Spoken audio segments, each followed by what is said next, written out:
So what do you want more, a second straight All-Pro or a second straight Best Interview award? Second straight All Pro. I'll take both though. Okay. But now, second straight All Pro. That's obviously the goal that I'm reaching for. So, just gotta take it day by day, work how I did, how I always work, and I'll be happy with the results at the end. So what do you focus on and try and improve on? I'm sure there's always something in an off season after you do make first team All-Pro. I mean, it's the same, kind of the same routine that I usually go about my day. And right now, I mean, my main focus is just focusing on the team, trying to make sure that the young guys are coming along, making sure they know kind of what's going on, knowing the ropes, and trying to help them as much as I can. I think that's the biggest thing for me right now. So, and then really just tightening up the little things. But right now, my main focus is I'm trying to lead these young guys. Just got in, trying to make sure that they, are comfortable and are going to be ready to go when the season comes around. Xavier, with how the defense evolved and improved as the season went on to where you guys ended up being pretty good, what's the next step for you guys as a unit? I think just fine-tuning the small details is going to be super important for us.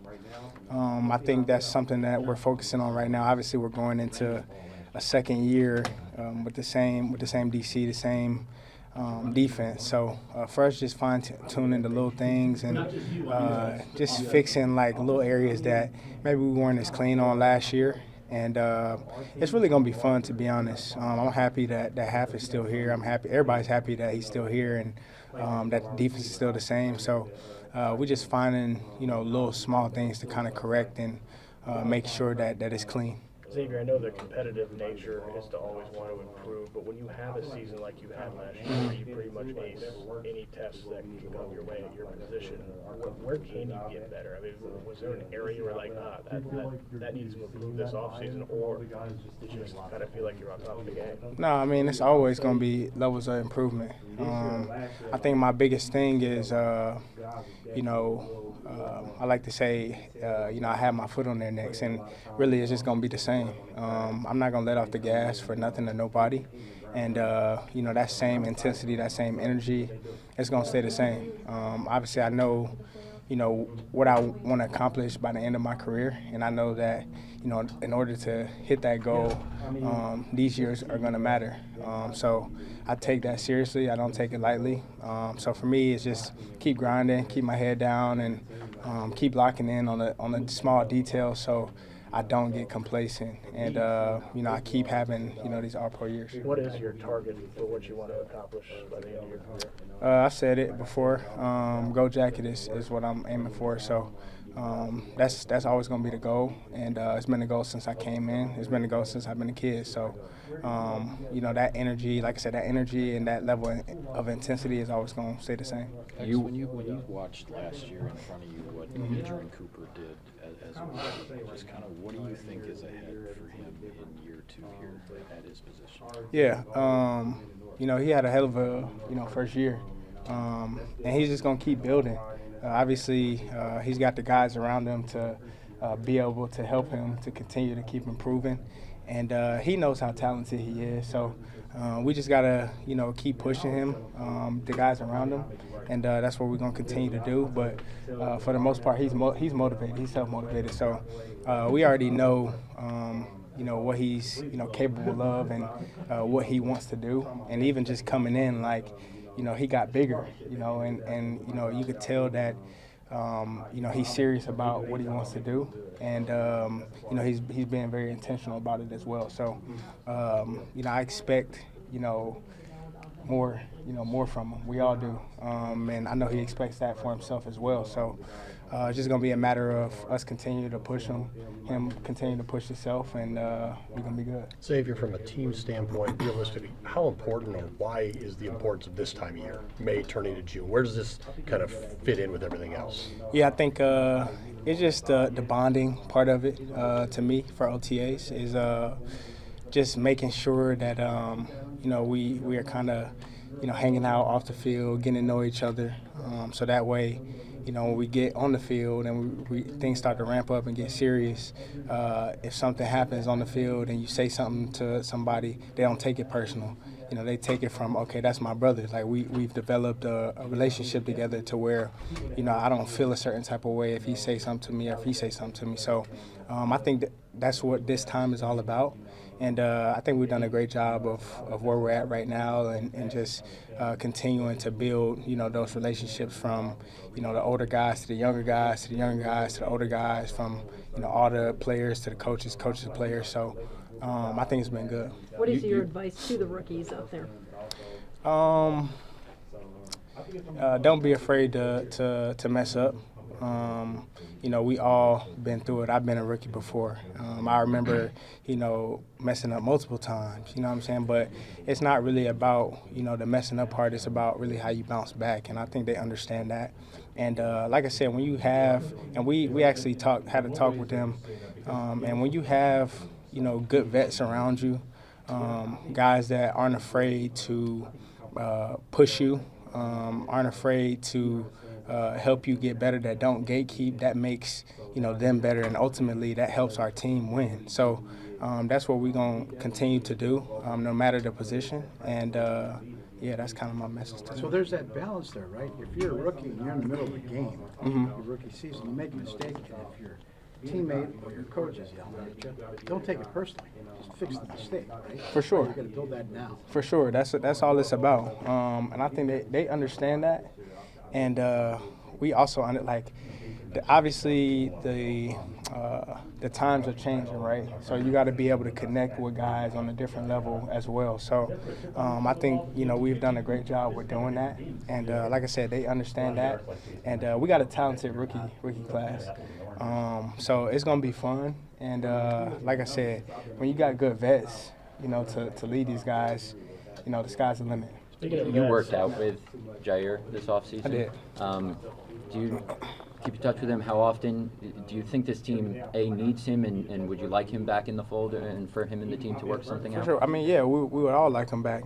I talk to him every day, pretty much. So just try to stay connected with him. Obviously, we've developed a great relationship with each other. But, my thing that I always try to talk about is, that's his, his own situation, and I want the best for him. So at the end of the day, I'm gonna be behind him regardless of what the situation's going on. We've developed a relationship good enough off the field to where it's bro, I just want what's best for you, and I'm gonna be there regardless. You know what I'm saying? So I've been vocal about that, with him, and like I said, we good friends. So. But we all, we want him here, and but however that situation plays out, that's how it plays out, and I just want whatever's best for him. How do you strike that balance of you want him back? So obviously you're biased there, you like him, but also kind of giving him that space to sort through this himself. How do you balance that out, especially as a player? Just knowing that it's more to life than just football. Obviously, he's got his own life and his own things that he does outside of football. So it's not always about what's going on, in the building. Obviously, he's got different things just in a life aspect. So I just try to be there for him, in a life, aspect standpoint. So that's why I say, it's really, it's whatever, is best for him. And that's really for him to kind of explain, not for me to say. So, but like I said, I just try to be there for him, whenever he needs me, and we talk daily. So yeah. Xavier, from your perspective, just what have you seen from just the receivers, competing up against them, not only the vets, but just the rookies, and just what have you seen from just that competition early on in practice? No, it's been fun.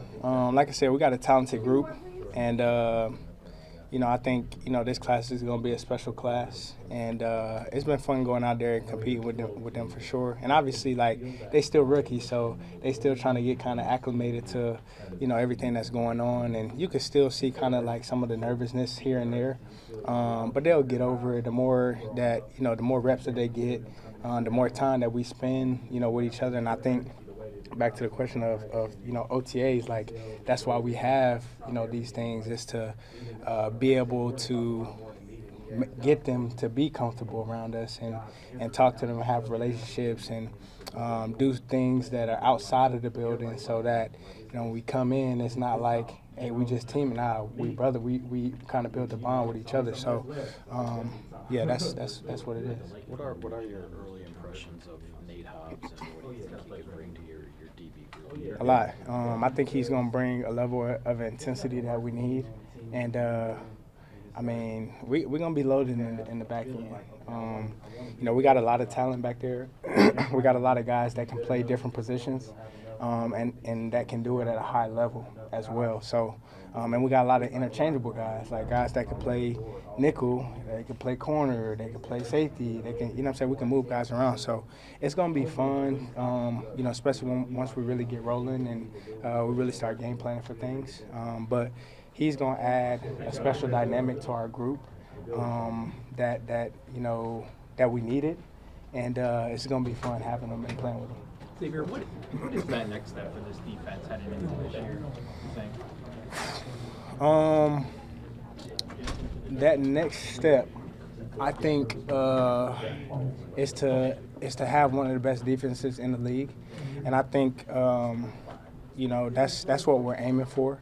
We're trying to be a defense that's that always creates turnovers, that plays with a level of intensity where the offense can't match us.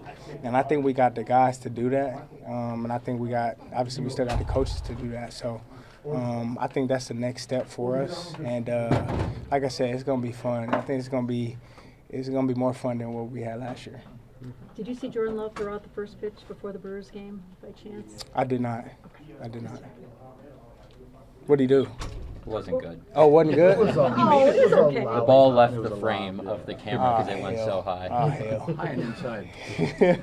How much do you pay attention to the other teams in the division, the other teams in the NFC, how you stack up with other teams? Much at all? If so, what are you thinking about where the Packers are in that pecking order?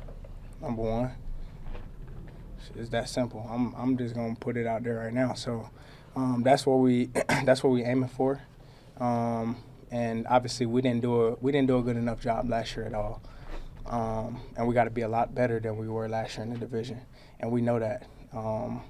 And for us, obviously it's going to be competitive, and there's a lot of good teams in our division, obviously. But we feel like we got the best group, and I'm sure they feel like they got the best group as well. So we're going to see, when it's time to play. A lot of accomplishments, though.